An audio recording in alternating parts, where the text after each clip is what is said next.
Vous savez, on a tous connu cette sensation, je pense. C'est l'hiver, on est bien au chaud chez soi, mais dès qu'on s'approche d'une fenêtre, On sent ce petit filet d'air froid, même si tout est bien fermé. c'est exactement ça.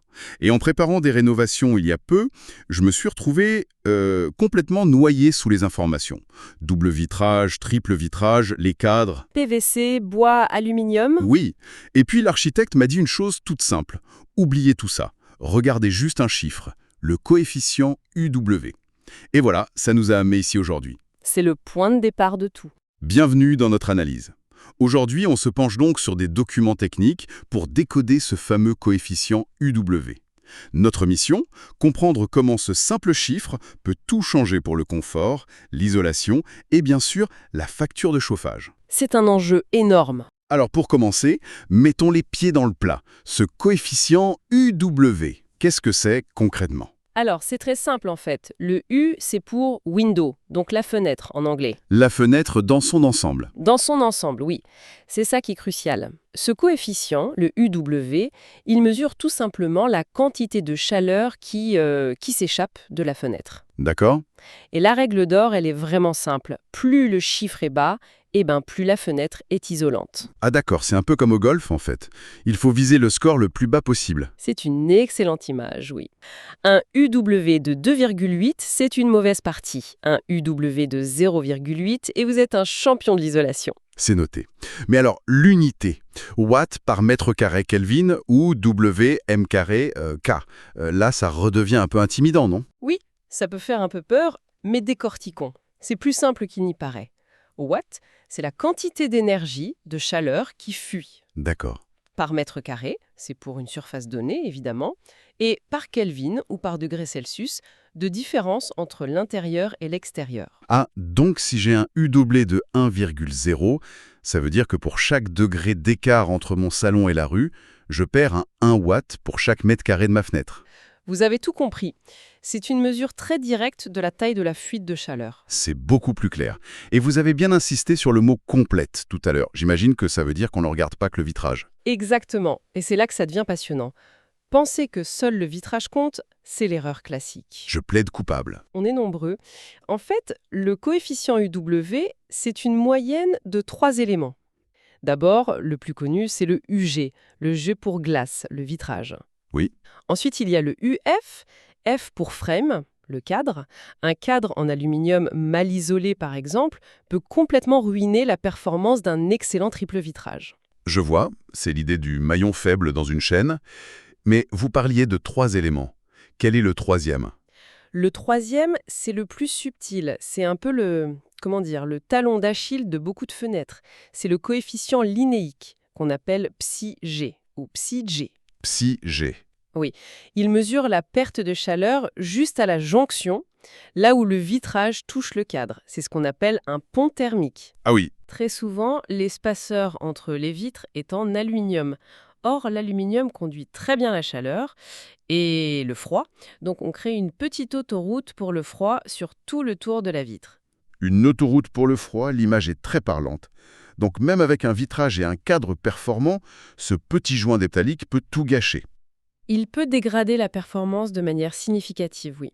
C'est pour ça que les fenêtres modernes les plus performantes utilisent ce qu'on appelle un intercalaire warm edge. Bord chaud. Voilà, bord chaud, on remplace l'aluminium par un matériau composite beaucoup plus isolant. C'est comme si on fermait l'autoroute. Et ce simple changement, sur une fenêtre, ça peut améliorer le UW de 0,1 à 0,2. C'est énorme. Dans ces domaines, c'est un gain gigantesque. C'est souvent ce qui fait la différence entre une bonne fenêtre et une excellente fenêtre. Donc si je résume, on a le vitrage, le HUG, le cadre, le UF, et ce fameux joint Warm Edge, le Ψg. Le UW, c'est la synthèse de tout ça. C'est la note finale qui prend tout en compte. Mais alors, attendez. On nous parle tout le temps du triple vitrage comme de la solution miracle. Mais j'ai lu que parfois, le gain est assez faible par rapport au coût ou à la perte de luminosité. Est-ce qu'il faut vraiment toujours chercher le UW le plus bas possible ? C'est une excellente question. Et ça nous amène au cœur du sujet. Viser le UW le plus bas n'est pas toujours la meilleure stratégie. Ah, Non, parce que c'est que la moitié de l'histoire. Une fenêtre, ça ne sert pas qu'à garder la chaleur à l'intérieur en hiver. elle doit aussi laisser entrer la lumière. Et la chaleur du soleil ? C'est ce qu'on appelle l'apport solaire passif. C'est du chauffage gratuit. D'accord. Et pour ça, il faut regarder un deuxième coefficient souvent oublié, le facteur solaire. On l'appelle aussi la valeur G. La valeur G, d'accord. Un nouveau personnage entre en scène. Qu'est-ce qu'elle mesure, celle-là? La valeur G, c'est un pourcentage. Elle indique quelle part de l'énergie solaire qui tape sur la fenêtre arrive à traverser pour chauffer la pièce. Une valeur G de 0,60, ça veut dire que 60% de la chaleur du soleil entre chez vous. Je vois. Et le piège, c'est qu'un triple vitrage avec son super UW a souvent une valeur G plus faible qu'un bon double vitrage. Il isole mieux du froid, c'est vrai, mais il bloque aussi une partie de ce chauffage solaire gratuit. Donc on peut se retrouver avec une fenêtre ultra isolante qui, au final, nous prive d'une source de chaleur naturelle en hiver. C'est un sacré dilemme. Comment on choisit alors? C'est un vrai jeu d'équilibriste. Pour une façade au nord qui ne voit jamais le soleil, là oui, on prend le UW le plus bas possible. La valeur G importe peu. Logique.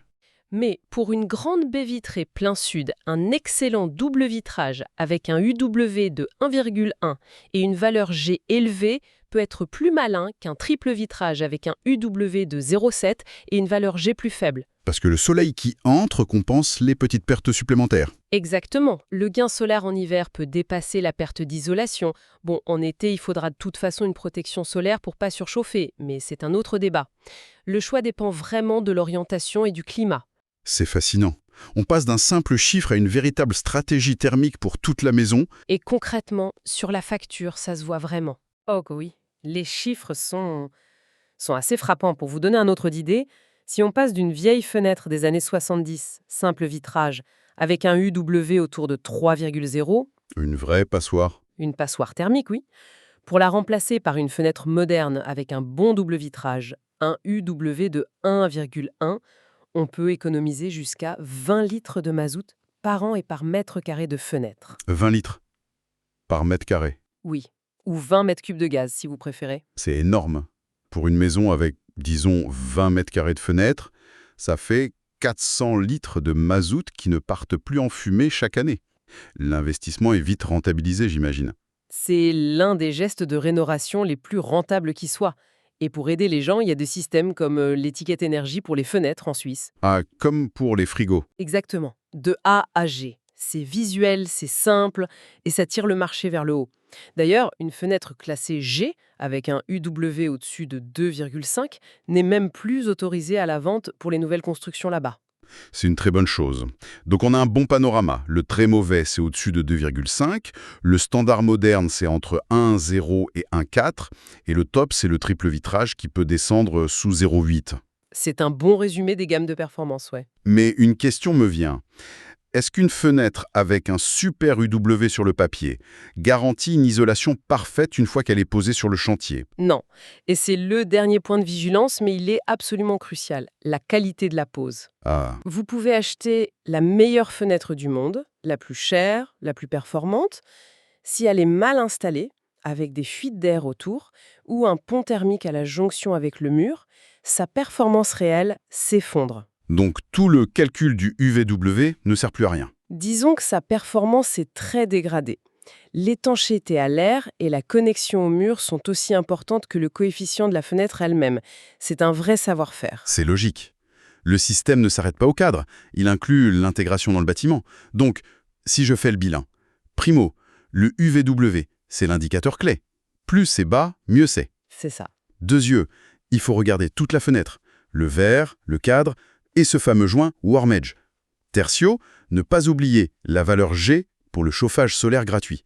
C'est un équilibre à trouver. Un arbitrage intelligent. Et enfin, une pose impeccable et non négociable. C'est une excellente synthèse.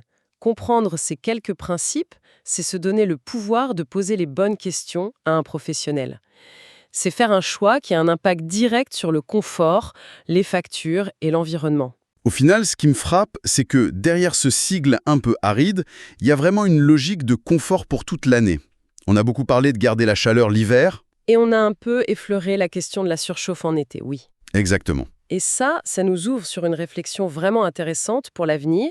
Notre discussion, elle a porté sur des fenêtres avec des performances fixes, statiques. Mais si un faible UV est bon en hiver et une faible valeur G est bonne en été pour se protéger du soleil, ça soulève une question. La fenêtre du futur sera-t-elle intelligente? Qu'est-ce que vous voulez dire par là? Eh bien, pourrait-on imaginer un vitrage dynamique?